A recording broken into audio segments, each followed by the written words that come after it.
Hello there, a very good evening to you as you join us on Joyasonyelive today. It's always very interesting to come here and have conversations, especially those that are trending, and today we'll be doing same, the local government elections in Rivers State. I know that's top on anybody's mouth at the moment. What is going to happen at these local government elections? There's been so much going on. We've even heard that the Nigerian police has decided to withdraw their services for that elections, and the question is, are they constitutionally allowed to do so?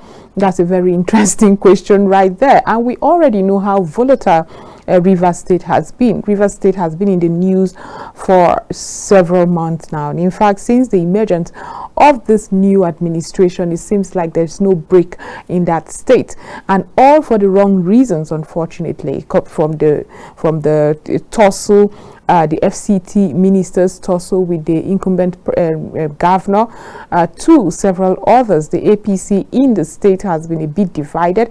Are you for PDP or you're not?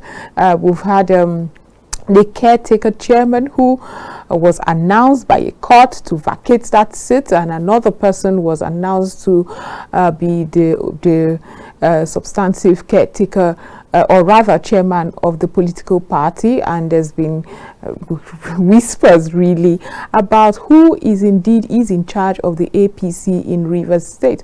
Is the FCT minister indeed in charge of both the APC and PDP? After all, the PDP doesn't seem to have sanctioned him for anything. It seems like all we have been saying is conversation upon conversation as to how immoral, not necessarily. I don't think the party constitution frowns at anything the minister, the FCT minister, Joyasonye, has particularly done. He took an appointment from another political party. I think that's about it. And a lot of people, even in the APC, have been wondering, where do you come from? Why do you have this opportunity to sit at a very crucial office as Minister of the FCT?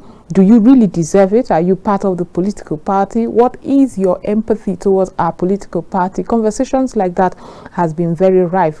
Not to mention that in spite of these conversations, there has been his name mentioned in Rivers State as well. So a lot has been going on. But let's go to these local government elections that everyone seems to be talking about. We know how security volatile Rivers State has been, and yet Nigeria depends on a state like Rivers State for our revenue, because it is an oil-rich state and one that has been funding the nation's development, really. So it is a very important state. It's not one of them those states that we can ignore.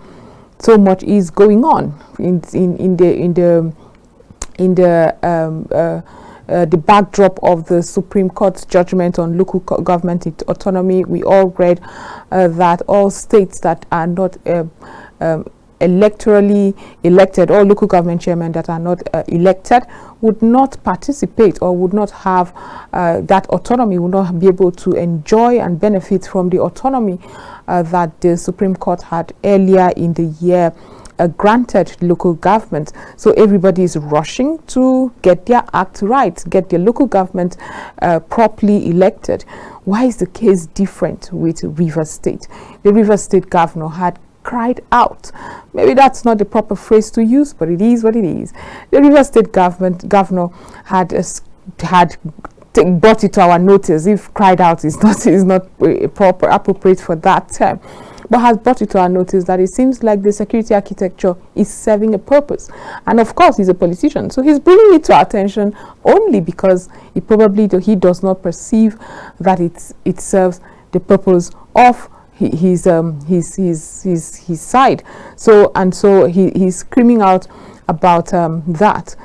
Should we expect what should we indeed expect of the elections that are supposedly to hold? That's tomorrow, the 5th of October. What should this administration do? Can the federal influence anything? And if they try to influence anything, would it be perceived as an influence from which will not serve the purpose of the people? There's so many questions to ask. And for a police service that is telling you we would withdraw our services, Well, I don't know if that is something we can afford to do in a state as volatile as Rivers State. We've had several conversations around that elections as well.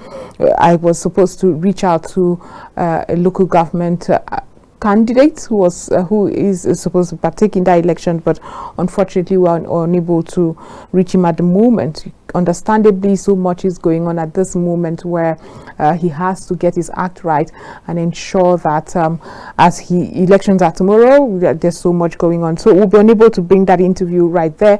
However, we would have later in the show a security expert who will tell us the implication of having the security apparatus not working in synergy, not having the trust of the people, because one of those very glaring implications for the governor to say, I do not trust the police to handle the elections in this state. One of the implications is now the citizens of Rivers State may want to take laws into their hands, and that would bring the chaos that is absolutely not necessary. Some people have also advised for a private security that can handle this. So who contracts them? That's the question. Who contracts them? Should it be the governor to contract them? Should it be INEC? Is it within the INEC's mandate to contract them? So many questions. So I would quickly open phone lines after this short break so that you too can have an opportunity to contribute to the conversation at hand. What do you think should be done in Rivers State to stop all these reports that we often have, which is not good for our democracy? What should we do? What do you think should play out come these elections? Not to mention, there are some people who have vowed that the elections will not hold. Unfortunate but true. We'll be back after this short break to discuss more.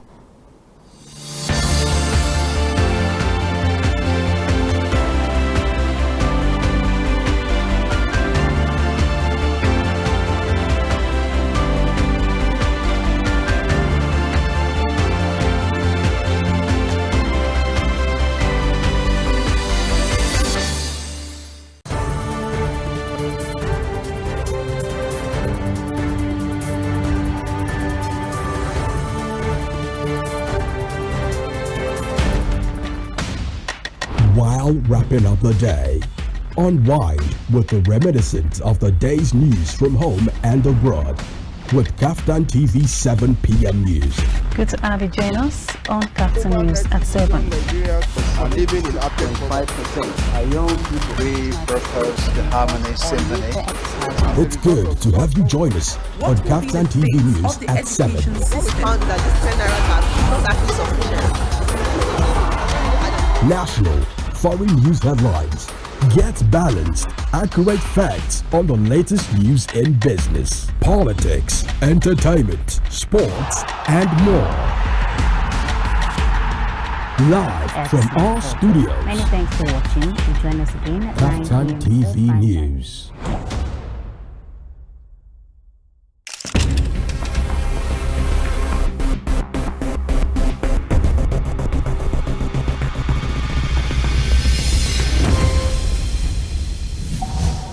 In the beginning, God created a beautiful world.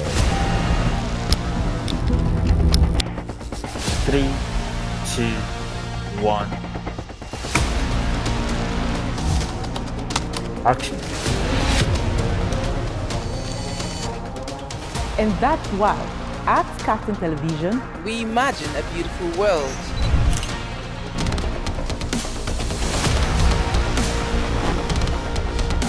We are not just bragging. we blaze the trail in broadcasting. And it is about you. At Kaftan TV, broadcasting is not just about information, education, and entertainment. It's an aggregation of all you need to know in Nigeria. And around the world to create signal. At Kaftan Television, we have all it takes to be on top in broadcasting. Our mission is simple: to project Africa in a truthful yet positive manner. Wait, we're coming to you in style. Here we are. starting from September. Look at what the facts are. And as you say on Kaftan TV, imagine a beautiful world.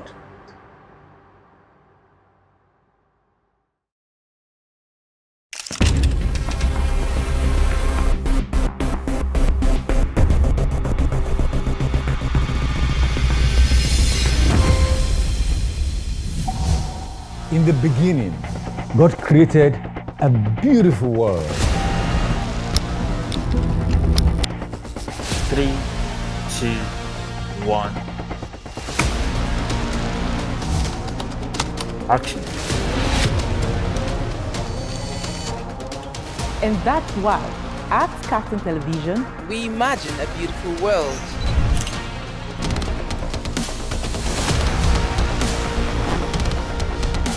We are not just bragging. We blaze the trail in broadcasting.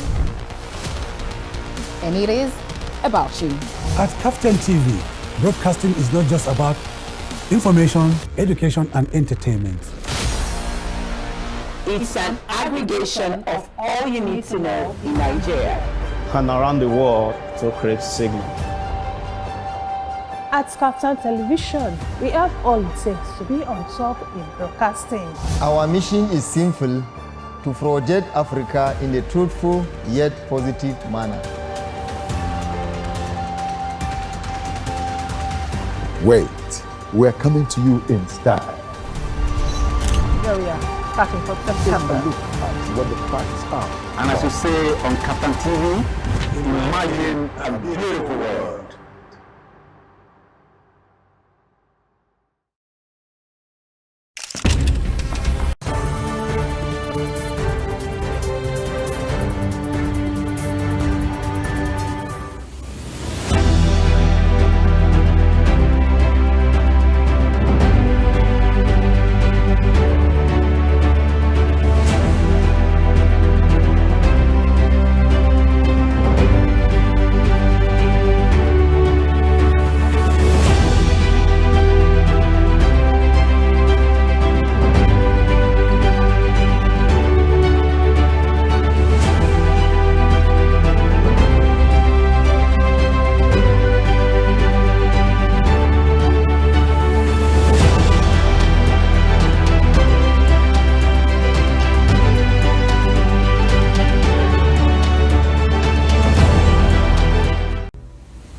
Welcome back from that very short break. Like I told you, you have an opportunity now to also have your contributions to what we are discussing. Well, we are supposed to have an election come this October, local government elections in Rivers State, and it seems like at the moment this oil-rich state is still having the plenty controversy and crisis that has been rocking the state for several months now. In fact, it's over a year now since the emergence of this governor, and it is beginning to have security concerns for everyone. And to think this state is one that would be championing the need for investment, it's very sad. The Governor Similaye Fubara doesn't seem to have had a break since he emerged. It's been from one hurdle to another, discussing the many issues that has been popping up. It seems like he initially, I think it was the tussle for structure in the state between him and his predecessor, where the clash was not was very obvious. And you ask yourself, what is happening in this state? How much influence, how much interference can the federal government really have on the state? I remember at the beginning of all this tussle, the president had called the two parties, hoping to have some sort of agreement where a peace accord per se. However, the 8-point peace accord did not seem to necessarily favor the governor. That is again in some quarters. However, in spite of this, what is being going on, both parties seem to have violated that peace accord, 8-point agenda peace accord. It didn't work.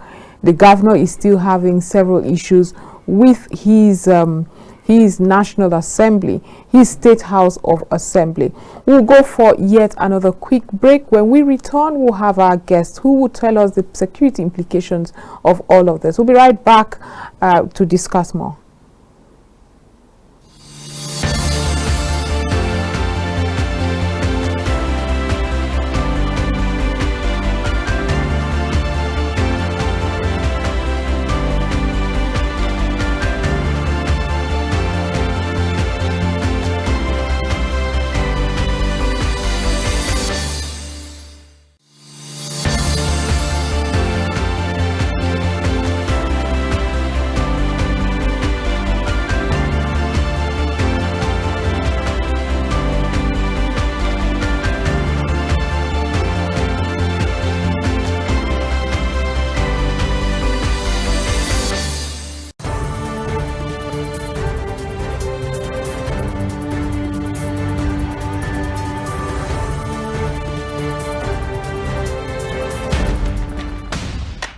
While wrapping up the day, unwind with the reminiscence of the day's news from home and abroad with Kaftan TV 7 p.m. news. Good to have you join us on Kaftan News at 7. Nigeria are living in up to 5% are young people. We broadcast the harmony symphony. It's good to have you join us on Kaftan TV News at 7. What we found is that this 10 naira tax is not actually sufficient. National, foreign news headlines. Get balanced, accurate facts on the latest news in business, politics, entertainment, sports, and more. Live from our studios. Many thanks for watching. Join us again at 9 Kaftan TV News.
Welcome back from that very short break. Now joining us now is Gabriel Kubua. He's a chartered mediator and security consultant. He's also the executive director of the BNK Memorial Foundation. He is a peace building expert and so much more. We do not have time to go through all of that, but let's get straight to it. Welcome to our studios. Thank you. It's my pleasure being here. Yes, no, the pleasure is all mine. Let's not go back and forth on that. But Rivers State local government elections, and there's so much going on there. That state has been security volatile security-wise rather. First of all, what does it portend what's the implication having it hovering around the governor seems to have bad blood with the Nigerian police at the moment. It seems like he has.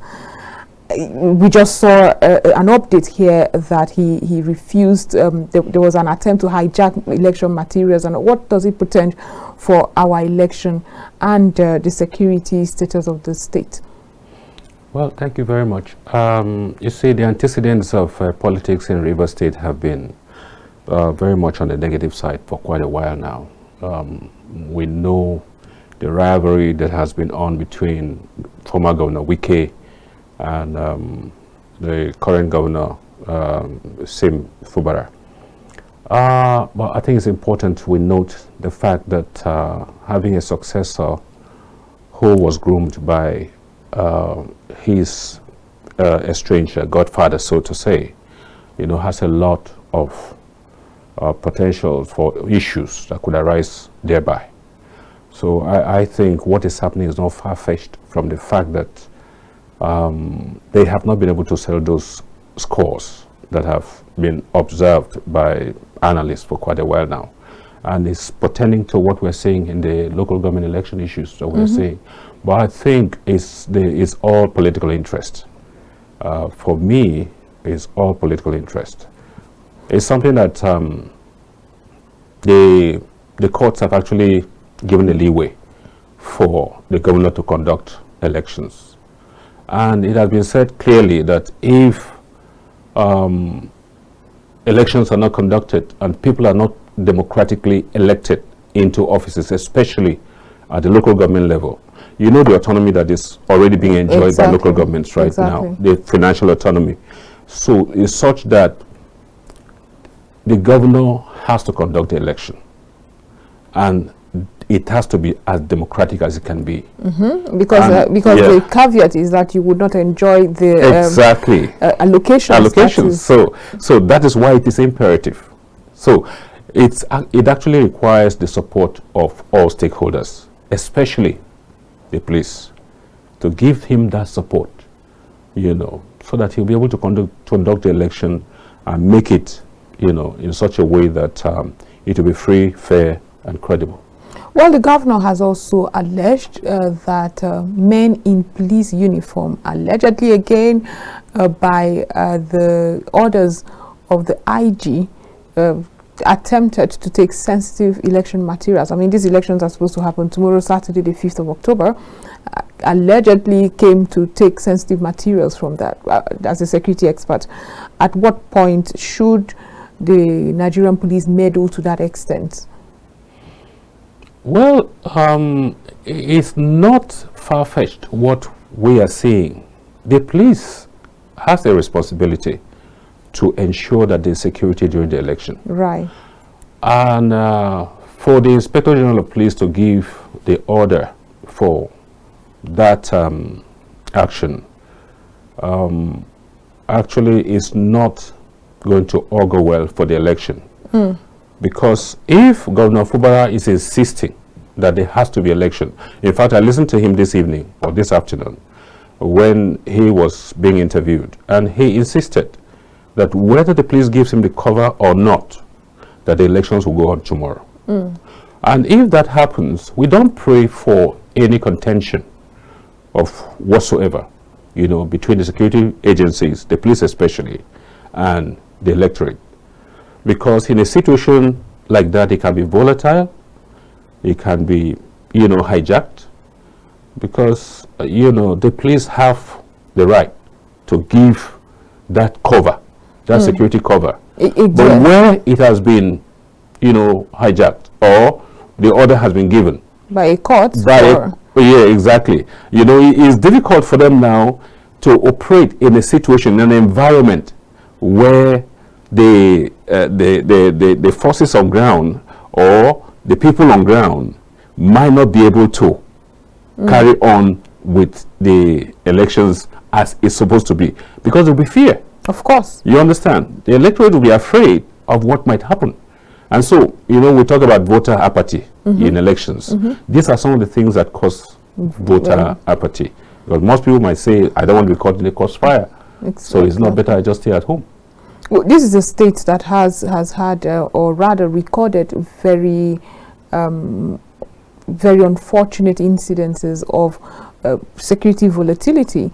A couple of weeks ago, we recorded a particular political party's secretariat being bombed. You know, it's been very volatile. It goes without saying. For anybody who has been following this state and the activities there, that seems to be easy. There's a power tussle, as if to say, I need to secure my, what politicians like you call structure. Your constituency. Your constituency. That's right. And unfortunately, these are strong individuals. We have the executive governor and the former governor of the state. It seems like I don't know how to express exactly what is going on there, but should we then not have like the court ruling that bars the IGP, the police for services, and the DSS? What kind of elections do you see in a less volatile state? We see how it goes, but this one that is the way it is. What do you project to happen? Yeah, just like I've just mentioned, you know, it's actually going to give rise to voter apathy. Beyond the voter apathy, do you see the need for private security being called in, and who would do that? No, you know, private security, they have their jurisdiction. Oh, okay. But in a situation where elections are being held and it is imperative for the police, they have responsibility for internal security in the country. It is very imperative that they ensure that elections are free, fair, and credible. Right? So in a situation where the court has already given such an order, and you know the Commissioner of Police is under the IG, and today the Deputy the Deputy Commissioner of Police in charge of operations in Rivers State was actually attempting, you know, to interfere in what was going on. And the governor came very hard on him, you know, and the governor was actually insisting that what the Inspector General of Police was trying to do was actually wrong, and that he would not listen to or adhere to what the police is trying to do to stop the elections, because all that is trying to happen is for the elections not to hold tomorrow. Okay. Do you understand? So that being the case, if there's an insistence on the part of the governor for the elections to hold tomorrow, I see political interests in all that is going on. Isn't there always? I mean, for some of us, we see it in every in every action. You know, there's a rivalry between, you know, two forces. And I think the only way to find a common ground is through negotiation. We have to align our interests to ensure that for the sake of the people. Because if we are doing the election actually is supposed to be for the interest of the people. These are the people who are going to benefit from this election. And they are the ones who are going to elect their leaders. So if it has come to a point that the people are shortchanged because you have your interest, I have my interest, then it doesn't portend well for the society in general. So that's the implication. Do you think this bad blood between the governor and the security agencies, especially the police, has not helped the security situation in the state? I mean, beyond elections or above elections? Well, like I said, the antecedents have not actually, in Rivers State especially, have not actually got too well, you know, in terms of, because we know what has been happening in Rivers State, even when Governor Wike was there. And you know the contentions of, you know, trying to maintain political structures, and the former leaders of the party, different parties in the state, APC, PDP, it has always been such rivalry. And unfortunately, when we would have thought that when Governor Wike was leaving and his supposedly godson, you know, was taking over from him, there will be we're expecting that there was going to be some sort of peace, synergy, and all of that. Synergy. They will be working together, you know, and ensure that those party structures are maintained for the interest of the people. But unfortunately, what we're seeing is different. And it was really fast how it turned around. You know, we were expecting him to at least enjoy.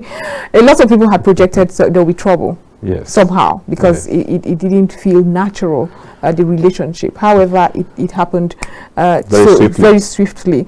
But this has taken us to the other part of our conversation when it comes to the peculiarities of handling the security in regions. This is not typically what you will find in some other parts of the country.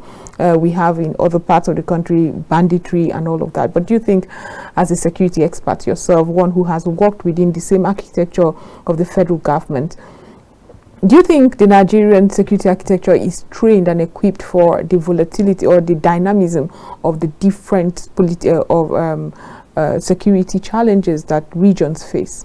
Yeah, talking about training, the Nigerian security architecture is well structured. I can tell you from experience. And trained. Yes, the training is standard. One that captures the peculiarities of this. Of course. But I want you to understand one thing, that the dynamics of security are diverse. They are diverse in the sense that the world is a global village. Right. What could be happening here might not emanate from here. True. You understand? So when you're talking of regional security, it is such that it has to go with regional cooperation. And it is multifaceted as well, you know, in the sense that it's not just physical security we're talking about. You know, you consider the economic structure of the society, how people are finding their way to make ends meet, and also the social setup, how people are able to interact with one another, the food security aspect, where people have to, you know, go to their farms and secure be able to, and be able to, you know, get their cultivate their farms and make up their harvest and things like that. So it has gone beyond just considering your own parameters alone. You have to look at all the different segments of the society and see how that structure operates both independently and in relation to your neighbors. Right. You understand? Otherwise, if you don't do that and you're just concentrating on yourself alone, first, your intelligence setup will be such that, you know, you have to rely on what comes to you as intelligence, operational intelligence, you know, and actionable intelligence for you to be able to know how to nip certain things in the bud. And when that is done, that's the only way you can ensure that there's peace. And yet you are applauding the Nigerian security structure and the training that they often receive. But has that training, would you say in your words, that it has transcended, it is showing you know, impactful indicators when it comes to this intelligence gathering? Because we have instances where we've recorded instances where bandits or terrorists would come for a reprisal attack after intelligence has been given, and a lot of them are distrustful of the security agencies because it seems like, how did they know we said this? So there could be compromise somewhere. However, this training, did it touch that part? You see, it's not peculiar to our setting in terms of having bad eggs within the system. There are people who may give away, you know, all the gains that you may have made in the sort of training that you've given to your personnel, and your officers, you know, who should be able to take care of whatever situation. That doesn't undermine the fact that, or overrule the fact that they are trained properly. Right. But just because the spirit is a case of the spirit is willing and the body you know, it could be that, you know, there's you know, somebody who is actually giving away information. You understand? So, and it's not peculiar to us, it's applicable in most spheres. So, but what is there is that the most important thing is the capability of your security architecture to deal with the situation. If you watch for some months now, we have had very serious issues of banditry, but in recent times, it's scaling down, right? Because there's pressure. The military especially is putting pressure, you know, and based on information, based on the capabilities of the different sectors of, you know, operational structures that are in place, is bringing positive effects. So if we maintain the standard, if we maintain the tempo, I believe that we can surmount whatever that we have seen in recent past. You see, I'm happy that you're that optimistic about our security situation, because when we are in one stance trying to woo investors into the country, and it seems like the only reports that leave our country, our shores, is it's so volatile, you're not safe if you come here, your business will not be assured to be safe and all of that. Why is it that there's no collaboration? I mean, you are saying a lot of things that I'm sure people listening to you are like, really? It has reduced? There's pressure. Is there another means of synergy that should happen between the media and security so that the image of this country of ours would be would not look as dented with such bad reports? I'm happy you mentioned the media. That's your area. Yeah, your area. So the media has a crucial role to play because whatever we do there on the field, or the operators do in the field, if it's not positively captured, then the world out there will not understand what is going on. The media has a very deep role to play, as a matter of fact, because apart from information giving, entertainment and education and all that, the media has a role of agenda setting. You can create a narrative and people will follow that narrative, whether wrong or right. Right. So if the media is partnering with the security agencies and they're getting the right picture of what is going on and they are portraying the right picture to the people and to the outside world. In fact, in most cases, those investors that have always thought of coming to Nigeria to invest, you know, most of the negative reports they get from out there from the media. It's from the media. And most of the time when they want to dare it and they want to, you know, come, no matter the situation, we want to go and see for ourselves. Do you know that when they come here, they get surprised? Yes, that is not as bad as on the positive note now. Say, this is not we saw or we heard about Nigeria out there. And what we are seeing on ground is different. We thought people were just killing themselves on the streets and everybody is just my mom visited a couple of months back, and I remember she had this I don't know where she saw the news. It was bad in Abuja. It's so crazy. So she was scared. And she was scared. One time we went to have a drink and chat and all of that. She was like, we really need to leave, having had such reports. But that also brings me back to the professionalism of our security agents sometimes. I don't know, you would tell me, because sometimes when I see these roadblocks that are stationed at a particular place, forever and ever it has been there. I mean, I have always known that when you're approaching this particular spot, there's going to be policemen there.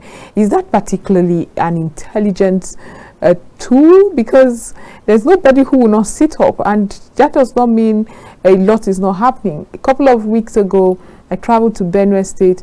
I got to a security stop, or one of those ones. They advised us not to move forward, that there's a community clash going on. I was like, oh God, aren't you supposed to be rushing to save lives if there is indeed a community clash going on? So these are questions and these are things Nigerians face on a daily basis that feels that distrust. So you tell us, are we wrong to think, I mean, we're not security experts and we're not, but I think it's not rocket science. What would you say? Just clarify it for all of us. Yes. I think in other climes, you see where they stop and search by the police is most of the time is based on some sort of intel or some information, and they may want to ensure that people are safe. Right. Because that's the first objective of every security agency, especially the police, to make sure that the populace is safe and secure. Okay. So if there is stop and search such a stop and search situation, they are doing their job. And like you just mentioned, if they give you information that maybe there's danger ahead. No, we'll get to that. I want to talk about the fact that that particular, there are certain spots that are forever. It seems like they're always going to be there. And I ask myself, why don't you change it? I'm not saying in our climb, which maybe this is what works. Maybe this is what's relatable to our situation. However, can you surprise us? I might not tell you exactly why there are those permanent spots where police is always there. Okay. To check, because it has to do with what I cannot tell you here. Why? Yes, but all I know is that is for the interest of the people. Okay. You understand? Why they are always there is to make sure it could be an axis or a passageway that is very critical or crucial for connecting certain routes. Right. And sometimes, you know, when people have maybe stolen a car, and you know they must navigate through such a route, it's easy to intercept. It might be easy to intercept, but so that's one of the reasons I apply Abuja Enugu a lot. Yes. I apply Abuja Enugu a lot. Sitting here, I can tell you from how many kilometers it take you to get to the next stop. And my question will be, this is not just protecting the citizens. Does it also make them vulnerable, keep them vulnerable if I know that I'm going to see security agents positioned in this spot at all times? They are always going to be there. Does that not also somewhat keeps them vulnerable? No, you're talking in terms of their security as well. Security. The security of the citizen is most important. It's most important in the sense. Yes, that is indeed some sacrifice right there. Yes, it's a big sacrifice. As a matter of fact, it's most important that while there, you know, sometimes something might be happening where you're coming from, and your only interest to find a secure avenue to solve that problem is getting to the next security checkpoint. Right. To be able to pass information to say such and such and such is happening. Please take note.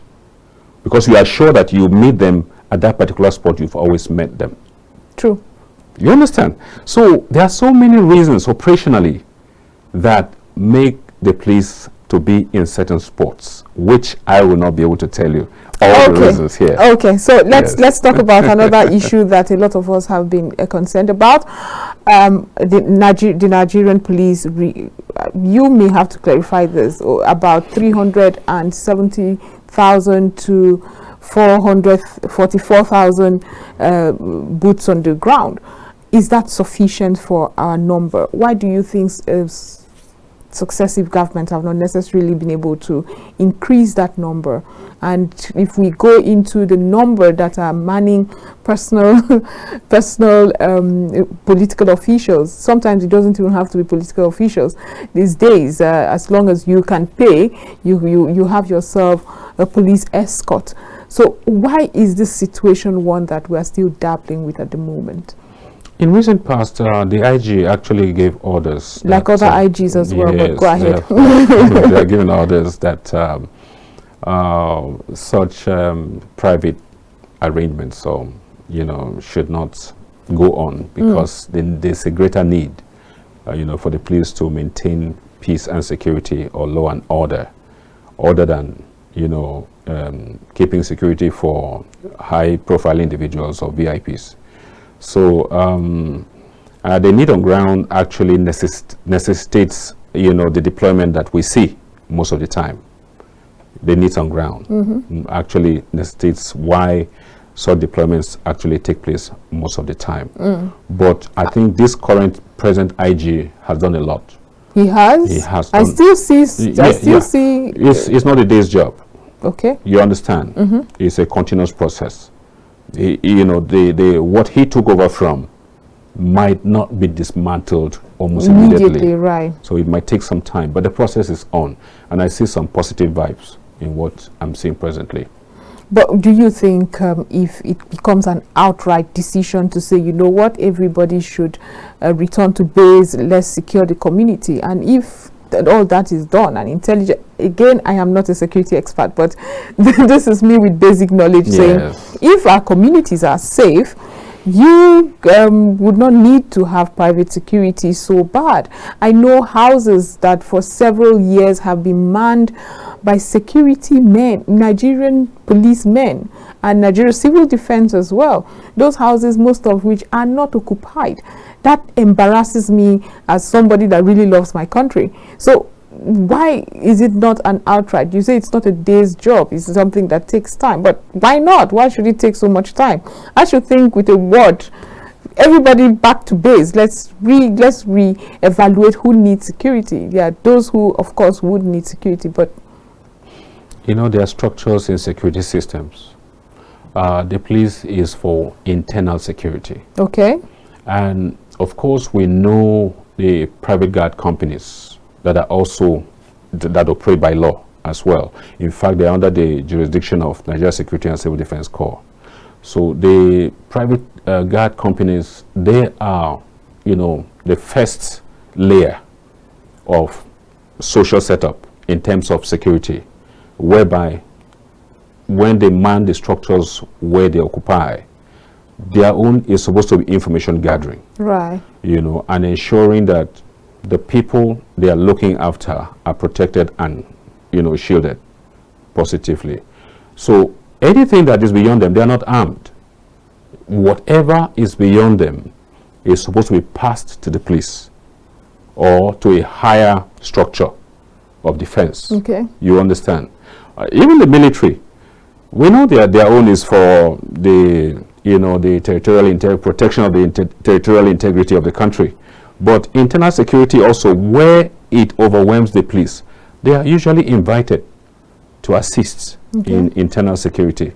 So where that happens, you see the structure is maintained, whereby the first structure, you know, the private guards, the police or civil defense, the military. So depending on the overwhelming nature of the situation. But I think if we as a people will cooperate with the security agencies. Really? Because security is everyone's business. Business, right. It's not the business of security agencies alone. If we all cooperate and give actionable intelligence to security agencies and they act on time, definitely there will be positives. Okay, you seem to be leaning so much towards the positive side of the police, but I have to be positive. Exactly, that's because your constituency. It's work in progress. It is work in progress, but yes. do you see anything the security agents can also do to, you know, enhance trust so that this intelligence sharing would be seamless? Because I don't want to put myself in harm's way because I want the community safe, for instance. Trust is actually the word. Where there's no trust, we cannot, even in private life, social life, if I don't trust you, you can't be my friend. That's true. And we say police is your friend. You understand? Right. So there has to be that trust. I know that things have happened in the past that have eroded that trust, whereby you give information and you go back the next day, you are hearing that the person that gave you the information has reported. Yeah. Or it has leaked. I can tell you there's even a situation. You are the one that gave the information. There's even a situation and that you become vulnerable. Yes, I know a situation where the police came and said, listen, your neighbor is your neighbor said you are doing this. That's unfortunate. It shouldn't be. But things happen like that, which is unfortunate. That is not the standard. But like I said earlier on, right, work in progress. There are always some bad eggs who might want to subvert the system for their own individual good. But if we maintain the standard of training which is given to personnel and officers, the standard is perfect. Right. The standard can take us to where we are I mean, when we go out of the country we for peace, here we do get accolades. We do very well. We receive accolades, and people shower praise on the police, on the civil defense, on the military. They go on peacekeeping operations, and they come back with with some pride. And it's the pride of the nation and the people. Right. That these are Nigerians who have gone and they have done their best, and they have come back with medals. So why can't we, do same at home? Is because there has to be an enabling environment. Sometimes we talk of the pay, the salaries they receive. A lot of times we talk about the pay. Do you understand? Because the welfare. These are the motivations. These are the welfare. These are the things that should motivate them, to do their work properly and all that. But where that is lacking, you see them trying to cut corners or subvert and things. Well, we really have run out of time. So in a nutshell, you have given us a good explanation as to what's going on in Rivers State. That's towards the election that will happen tomorrow. You've also helped us with the security architecture and the work they have been doing. So for your last your statement on this issue on how Nigerians can participate in policing themselves and collaborating with the security agents, what would it be? Yeah, I think we need to, all hands must be on deck. Right. We need to support the present government. The president actually has done quite a few things that, for me, they're commendable, that we need to give him support. Okay. This is just, just about 1 year after his emergence as the president of this country. Just 1 year? Just 1 year. I like how you look at things. He has 4 years. The glass half full and half empty and half full. So he still has some time. And I believe that if all hands are on deck and we support the present structures, definitely things will be okay. Thank you so much for your optimism. We've been discussing with Gabriel Kubua. He's a chartered mediator and security consultant. He's also the executive director of the BNK Memorial Foundation. Thank you so much for being part of the program. It's been my pleasure indeed. It has again been my pleasure. But this is where we draw the curtains on today's edition of Joyasonyelive. It's been wonderful discussing security. If you are reaching us from Rivers State, please stay safe and ensure you go vote within the ambit of the law. Have a wonderful weekend.